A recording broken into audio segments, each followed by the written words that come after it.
Sir అయితే ఈ మధ్యకాలంలో చూస్తే చంద్రబాబు నాయుడు గారు, లోకేష్ బాబు, పవన్ కళ్యాణ్ అసలు వీళ్ళు ఎక్కడ కనిపించట్లేదు. ఇంక లోకేష్ని పవన్ కళ్యాణ్ పక్కన పెడితే చంద్రబాబు నాయుడు గారు ఎక్కడ అనేటువంటిది రాష్ట్రంలో విపరీతంగా జరుగుతున్నటువంటి చర్చ. కానీ పార్టీ నేతలు కూడా ఎవరు దానికి సమాధానం ఇచ్చేటటువంటి పరిస్థితుల్లో లేదు, జరిగింది ఇది అని చెప్పేటువంటి పరిస్థితుల్లో ఎవరు ముందుకు రాని పరిస్థితి. ఏం జరుగుతుందంట అసలు వాళ్ళు వెళ్ళిపోతే ఓ లబో దిబ్బో అని గోలాటేసారు కదా. జగన్మోహన్ రెడ్డి వెళ్ళగానే రాడట. మరి చంద్రబాబు నాయుడు ఎగేసుకుని పోతే నాకు తెలిసి అడుగుతాను సార్. నాకంటే నేను కూడా లా చదివాను. ఆయనకి కండిషనల్ బెయిల్లో దేశాలు విదేశాలకు వెళ్ళడానికి ఏం రిస్ట్రిక్షన్ ఏం లేదు. కానీ ఒక కండిషన్ బెయిల్లో ఉన్నవాడికి ఇమిగ్రేషన్ అథారిటీస్ ఏం అడిగారు ఒకసారి నాకైతే క్వశ్చనబుల్గానే ఉంది. ఎందుకంటే ఆరోగ్య పరిస్థితుల రీచ్లో ఆయనకు వచ్చిన బెయిల్లో అంబులెన్స్ వెనకాల తిరగాలన్నారు. ఎలక్షన్ క్యాంపెయిన్లో ఎండలనక వాళ్ళనక ఎలర్జీలు వచ్చేసేసి ఏసీ లేకపోతే తెరబడిపోతారు ఇన్ని కబుర్లు చెప్పిన వాళ్ళు ఎక్కడా అవేవి పాటించలే నియమావళిని. కానీ అట్లీస్ట్ ఇమిగ్రేషన్ అధికారులు అయినా సరే విదేశాలకు వెళ్ళడానికి పెర్మిషన్ ఉందా సంబంధిత న్యాయస్థానాల దగ్గర అని అడగాలి.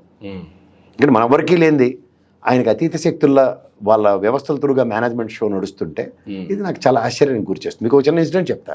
పల్నాడులో జరిగిన ఒక దాడుల్లో ఒకటి గాయాలైతే జూమ్లో పరామర్శించి ఆయింట్మెంట్ రై దెబ్బలకు కట్లు కట్టి అంటాడు. మరి ఇదే అనిల్ కుమార్ యాదవ్ 10 రోజుల తర్వాత అనిల్ కుమార్ యాదవ్ అనే వ్యక్తి మోహరించి రాళ్ళేసి కొట్టినా సరే ఆయన కార్యకర్త పరిరక్షణ కోసం వెళ్ళలేడు చూడండి. బికాస్ వీళ్ళు ఒక కాన్స్పిరసీ థియరీ డిరైవ్ చేసిన తర్వాత ప్రతి దాంట్లోంచి మైలేజ్ తెచ్చుకుందాం అన్న దగ్గర ఒక డిజైన్డ్ ప్రోగ్రామ్ ఇది. అక్కడ వాళ్ళు అచేతన స్థితిలో ఉన్న వాళ్ళకి చేతన స్థితిలోకి తేడానికి చేసిన ఒక రాక్షస క్రీడకి బలైన వైఎస్ఆర్సీపీ. ఇది క్లియర్గా తెలుస్తుంది అక్కడే. ఇక్కడ పల్నాడులో పెన్నిల్ గారిని తీసుకున్నా, అనిల్ కుమార్ యాదవ్ని తీసుకున్నా, అక్కడ జరుగుతున్న దాష్టికాయలకి వీళ్ళని సెంట్రిక్గా టార్గెట్ చేసి కొడుతున్నారు. కానీ ప్రొయాక్టివ్నెస్ చూపిస్తుంది ఎవరు? తెలుగుదేశం.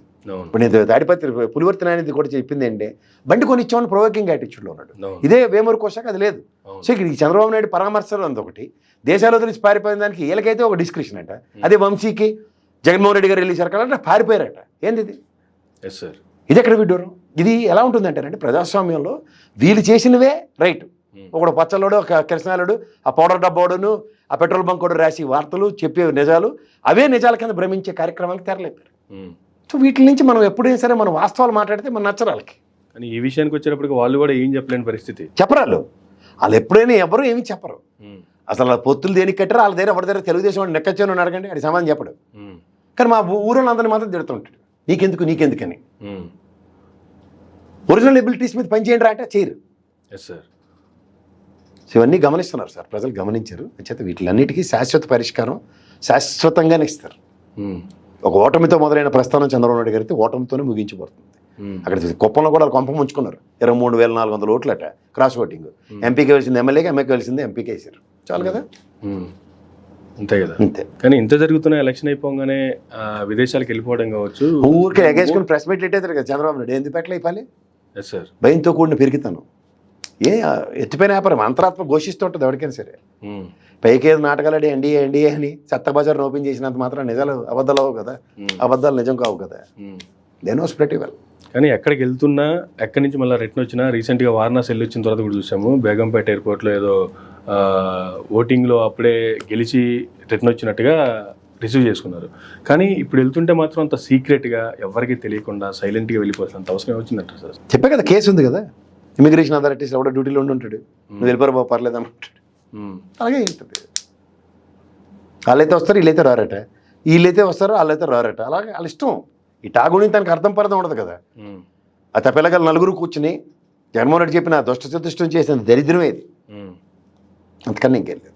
కానీ ఎలక్షన్ తర్వాత జరుగుతున్న పరిస్థితులు కావచ్చు, మేమే అధికారంలోకి వస్తామని చెప్పి వీళ్ళు గాంభీర్యాలకు పోతూ కూడా ఇలా చెప్పా పెట్టుకుని వెళ్ళిపోతున్నటువంటి పరిస్థితులు కావచ్చు. మరలా రేపొద్దున వైఎస్ఆర్సీపీ అధికారంలోకి వస్తే, గవర్నమెంట్ ఫామ్ అయిన తర్వాత అసలు పరిస్థితి ఏ విధంగా ఉండబోతుందంటే ఏం చెప్తారు సార్? గుర్రం ఎగరవచ్చు. ఎవరు పడుతుందండి ఇవన్నీ, అవన్నీ ఉత్తిన హడావిడే. నేను నా ఆటోవాడి ఎక్స్పీరియన్స్ మీకు చెప్పాను కదా. Yes sir. అలా అయితే కృష్ణానది ఒడ్డున మొత్తం సమాధిలో ఉంటుంది. తెలుగుదేశం గ్యాంటీగా మాట్లాడిన వాళ్ళు అందరూ అవి ఏం జరగవు సార్. ఓకే, అవన్నీ చూస్తూనే ఉన్నాయి. ఇలాంటి చాలా చూసాం రాజకీయాలు. మేకపోతు గాంభీర్యాలు బేగాలు పోయి ఊరికి అరవడి చేస్తారు అంతే. అరవడికి అవుట్కమ్ ఏమి ఉండదు.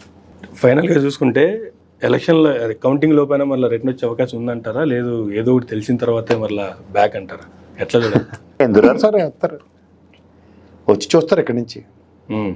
నేను గతంలో 2019లో మర్చిపోయారు, 2014లో కూడా 2019లో ఒకటి తర్వాత ఒకటి పెట్టలు జారినట్టు జారిపోయారు. అవును సార్. ఓ ఇంత మాడుతున్న తుమ్మల నాయసరి అయితే పక్కన కూర్చొని రిజల్ట్స్ అంతా చూసి ఇంటికి సభకు నమస్కారం. అవును. ఇవన్నీ మేము చూడలేదా, మాకు తెలీదా? ఉమ్. మహామౌన్లు చూసాం సార్. 3.5 గంటలు మాట్లాడిన కడియం శ్రీహరి ఎస్ సార్. టక్కన వచ్చి బీఆర్ఎస్లో జాయిన్ అయ్యాడు. అవును. ఎవరికి తెలియదు సార్ ఇవన్నీ. ఒక తెలియని ఒక క్లస్టర్స్లో చిక్కుంది తెలుగుదేశం పార్టీ, చంద్రబాబు నాయుడు. ఉమ్. ఆ క్లస్టర్స్లో ది కెనాట్ సరెండరింగ్ తప్ప ఇంకొక మార్గం లేదు. ఓకే. ఎందుకంటే ఎప్పుడైతే తెలంగాణలో తెలుగుదేశం కొన్నంత పట్టు ఇంకెక్కడ లేదు. ఆంధ్రలో అంతా ఈ బుడంకే బ్యాచే. Yes sir. నిజమైన నెక్కాసారి లీడర్లు తెలంగాణలో ఉన్నారు. ఎప్పుడైతే కేసీఆర్ గారు లాంటి వ్యక్తిని వదులుకున్నాడో అక్కడి నుంచే మొదలైంది.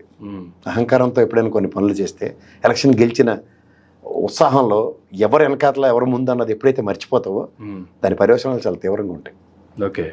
దాని పర్యవసానం ఇప్పుడు అనుభవిస్తున్నారంటారా? ఆబ్వియస్గా అనుభవిస్తారు. ఇప్పుడు మనకి రక్షించేవాడు ఎప్పుడైతే పక్కనే ఉండడో లేనప్పుడు జరిగేది. పార్టీని ఒంటి చేత్తో నడిపించేంత సామర్థ్యం కేసీఆర్ గారికి ఉండేది. ఎన్మోమ్ కమిటీలు కానీ, ఆయన చెప్పిన పొంకాల క్లాసులు కానీ, అలాంటివన్నీ తెలిసిన వాడు ఎవడైనా మాట్లాడతాడు. అలాంటి నాయకులు లేరు. ఇది తప్పు అని చెప్పిన లాల్జన్ పాషా గారు లాంటి వ్యక్తి లేడు వాళ్ళ పార్టీలో.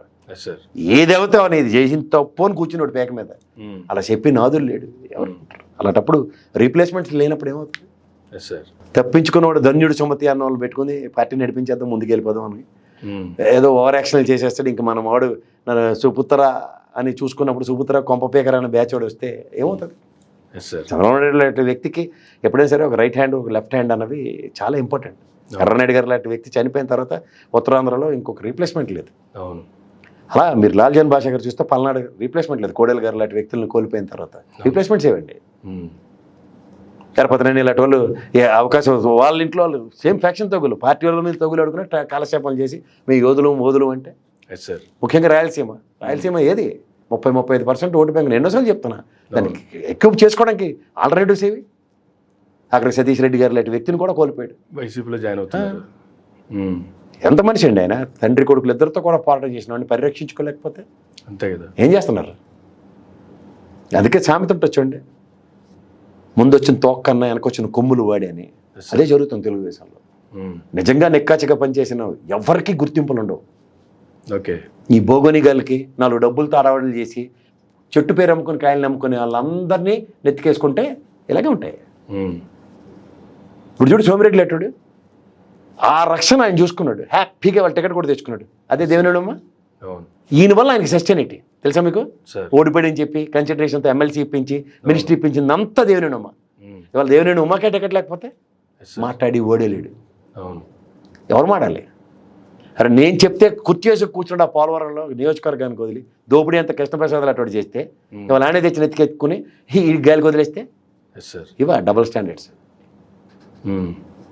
ఇవన్నీ పర్యవసానాలు చాలా తీవ్రంగా ఉంటాయి. Thank you sir, thank you very much అండి. ఇదండి ప్రసాద్ గారితో ఈనాటి ఇంటర్వ్యూ. మరొక గంటలో మళ్ళీ కలుద్దాం. చూస్తున్నానండి మైరా మీడియా.